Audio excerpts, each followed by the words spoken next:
منتخب مصر والراس الاخضر، ويلا بينا نتكلم كلمتين كده على السريع على المباراه. منتخب مصر طبعا نازل بتشكيل مش عايز اقول لك، الحارس 4-1-4-1. طيب تمام زي الفل.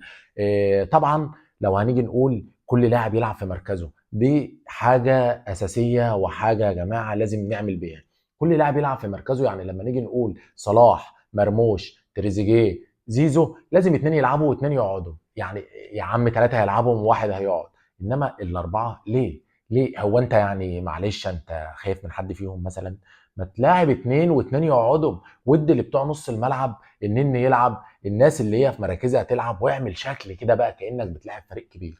من حسن حظ منتخب مصر ان الراس الاخضر كان جاي بيلعب عشوائي زي ما تقول. اللاعيبه اتاخرت على المطار، فيلا اتصالات يشوفوا مين اللي جاهز، يلا اي لاعب يجي، يلا يا جماعه رايحين نلعب منتخب مصر، يلا بسرعه قبل ما الطياره تفوتنا. فقاموا لمين نفسهم وقاموا جايين.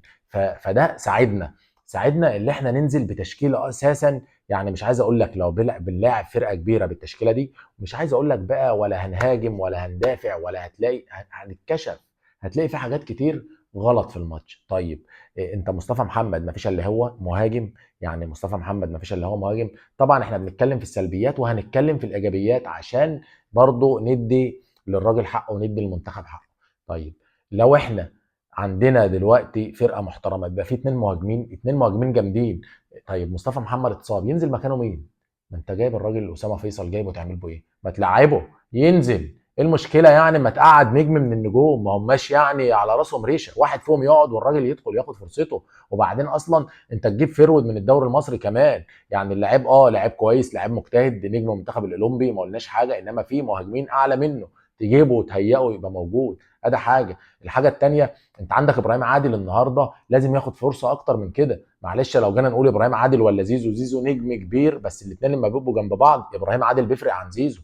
برغم النهارده كده لو هنبص على ابراهيم عادل، دخل ال 18 اكتر من بره وسجل هدف، والراجل موجود بياخد ويخش لجوه. مصطفى فتحي عايز يمسك الكرة ويدخل. لو جينا نبص ونلاحظ يا جماعه، لما مصطفى فتحي نزل وابراهيم عادل نزل مع محمد صلاح، ما عرفناش يا جماعه.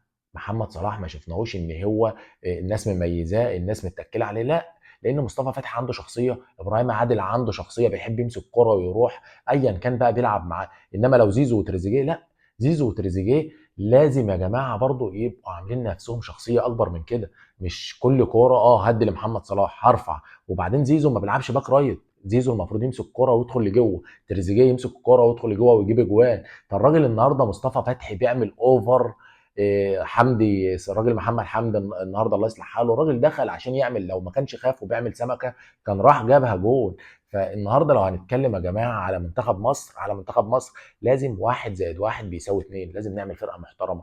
لو بنلاعب فرقه زي المغرب مش هننزل لها باربع عفاط، مش هننزل باربع عفاط. انت اعمل تشكيله عشان تثبتها، اعمل تشكيله هافين جامدين، مهاجم، بلاي ميكر، اتنين ديفندرات، اربعه مدافعين، باك رايت باك ليفت، اتنين مساكين. هي دي الكوره. انما هنعمل اكتر من كده هشك بشك. انا لو بلعب بلاي ستيشن النهارده مش هحط التشكيله دي، مش هجيب اتنين من البنكينه احطهم مع زيزو ومع محمد صلاح، او مع تريزيجيه ومحمد صلاح ومرموش. عيب يا جماعه، احنا بتوع كوره. فلما بنتفرج على كوره لازم منتخب مصر ولازم المدرب يحترم عقولنا. السلام عليكم.